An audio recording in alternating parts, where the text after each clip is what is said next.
Adik-adik, tante senang sekali ada bersama-sama dengan adik-adik di Panti Asuhan Febe.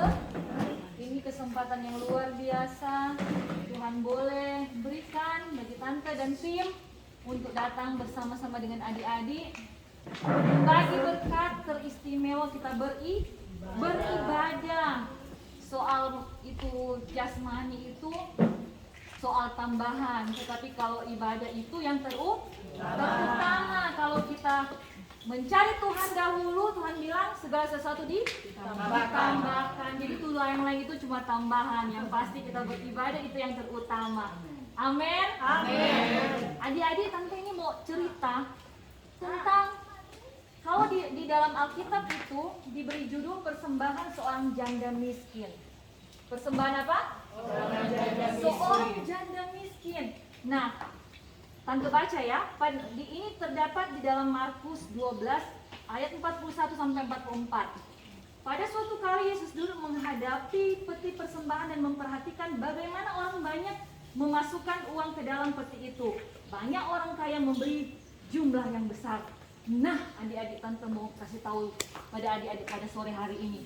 Ternyata apa yang orang lakukan, Tuhan perhatikan. Tuhan jangan tengok, ini anak ini, ini adik cewek, adik cowok ini remaja ini, ada banakal. Ini yang satu ini, dia dengar-dengaran, dia ada berdoa, dia duduk manis, di ibadah dia suka memuji Tuhan dengan sungguh-sungguh. Nah, adik-adik harus ingat ya, apa yang orang kerjakan Tuhan perhatikan. Pada suatu ketika Tuhan memperhatikan persembahan. Jadi apa yang kita lakukan, apa yang kita kerjakan, Tuhan perhatikan. Nah, pada cerita ini Tuhan memperhatikan persembahan. Nah, adik-adik juga harus ingat, kalau kita mempersembahkan sesuatu, kita mempersembahkan dengan sungguh-sungguh dengan hati yang tulus, karena Tuhan jalia. Kalau orang ada ibadah baik-baik, orang memuji Tuhan, menyembah Tuhan, berdoa sungguh-sungguh, Tuhan perhatikan. Tetapi adik-adik, selanjutnya Tuhan ada lihat, tuh orang ada babakase doi itu di persembahan, Tuhan ada perhatikan orang-orang kaya dorang.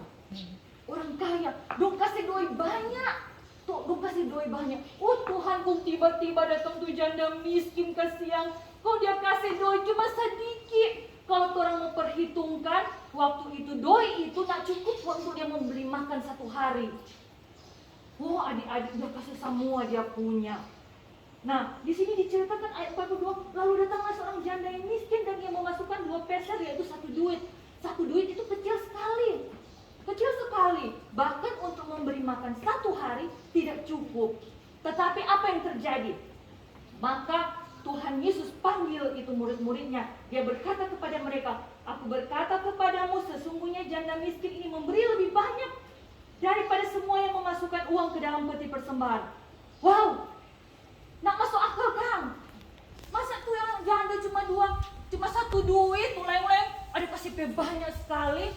Tuhan bilang, ini janda yang paling banyak. Adik-adik tahu rahasianya apa? Karena janda ini memberi dari kekurangannya. Nah, tante mau kasih contoh. Misalnya adik-adik dapat 10.000. Dapat 10.000 toh. Kemudian satu ketika adik-adik pegang-pegang tuh doi 10.000, tinggal itu kasihan tuh doi. Kok tuh teman, dia so lapar. Kok dia bilang begini, kita mau beli akan makanan gak cukup kita bedoi. Nah, adik-adik, waktu adik-adik lihat begitu 10.000 itu, kita lihat mau beli makanan. Kita kok semakan tadi?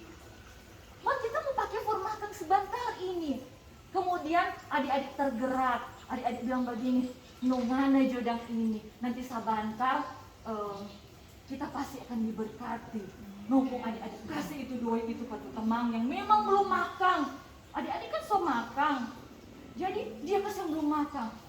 Itu Tuhan perhatikan. Nah, adik-adik, tante mau bilang di sini, sesuatu yang kita korbankan itu, kalau itu rasa sakit, rasa sakit, cuma itu yang kita punya. Itu yang Tuhan Perhatikan dan Tuhan berkati luar biasa. Amin. Adik-adik harus belajar tahu begitu ya. Memberi dengan segala sesuatu yang terbaik untuk Tuhan. Ya. Jadi kalau misalnya ada 100 juta, adik kasih 1 juta, nggak barasa itu masih ada 99 juta. Toh, tapi kalau ada 100 juta kamu kasih 50 barasa sekali gitu kan. Jadi memberi dengan saat itu berkekurangan, atau maksudnya begini, saat orang membutuhkan. Misalnya, tante kasih contoh lagi, kita ada baju itu ada 2, kita pakai baju dua kita suka sekali nukung tuh teman satunya nak ada baju kung sama ukuran yang kita lihat kasihan tapi teman ini nak ada baju dia kung adik-adik kasih tuh satu yang adik suka sekali. Itu namanya berkorban itu sakit. Kita mau suka pakai itu, Mak. Tapi temannya ada kasih yang baju kita kasih. Itu namanya berkorban. Itu yang Tuhan pilih. Semua Tuhan perhatikan, tetapi cuma janda miskin yang mendapat perhatian Tuhan. Adik-adik, Tuhan perhatikan semua. Tuhan lihat semua. Cuma satu yang memberi dengan sungguh-sungguh, yang mendapat perhatian Tuhan. Berkesan sekali. Sampai Tuhan panggil dari murid-murid, hei mari murid semua, lihat ini janda ini. Dia memberi dari kekurangannya. Itu yang berkenan kepada Tuhan. Memberi semua yang kita miliki. Bahkan di sini dibilang seluruh nafkahnya, seluruh hidup kita persembahkan kepada Tuhan. Jadi apapun yang kita kerjakan dengan segenap hati, sama seperti kepada Tuhan. Walaupun itu kita kerjakan di dalam dunia, kita basuh sapu, jangan cuma mau lihat tuh pengurus supaya mau lihat kita bersihin. Kalau orang bekerja sungguh-sungguh, Tuhan yang perhatikan, mendapat perhatian Tuhan. Amin. Jadi adik-adik, ini kita belajar dari janda ini. Walaupun adik-adik di sini ya dibilang, enggak punya sesuatu yang sama dengan adik-adik yang di luar yang punya orang tua. Tetapi adik-adik, kok adik-adik belajar memberi, wow, luar biasa adik-adik. Sama dengan Tante Rita bilang tadi, turun cuma ada lewat, turun dah lihat, panti asuhan, wow. Itu doa dari adik-adik. Tuhan gerakkan semua orang datang ke sini membagi berkat, sukacita, damai itu datang di tempat ini, dan berita Natal itu datang di sini, ya. Bahkan setiap hari lepas hari, orang selalu mendapatkan berkat dari Tuhan. Kalau orang mau sungguh-sungguh kepada Tuhan. Adik-adik di tempat ini ditampung di tempat yang luar biasa, tempat yang berkenan kepada Tuhan. Jadi harus bersyukur. Daripada adik-adik ditelantarkan di tempat yang lain, adik harus belajar mengucap syukur dan berdoa supaya teman-teman yang lain yang terlantar datang di sini. Amen. Di sini diberi makan, diberi pakai, diberi kesejahteraan teristimewa, dikasih firman. Itu yang utama. Kalau orang mencari Tuhan dengan sungguh-sungguh, semua jadi barang tambahan. Jadi masa depan adik-adik ada di dalam tangan Tuhan. Jangan khawatir ya, walaupun di panti asuhan belum tentu loh yang di luar-luar lebih berhasil. Kalau adik-adik sungguh di tempat ini, adik-adik harus yakin dan percaya Tuhan membentuk karakter di sini untuk menjadi berkat, nanti jadi besar untuk kemuliaan nama Tuhan. Haleluya, puji Tuhan.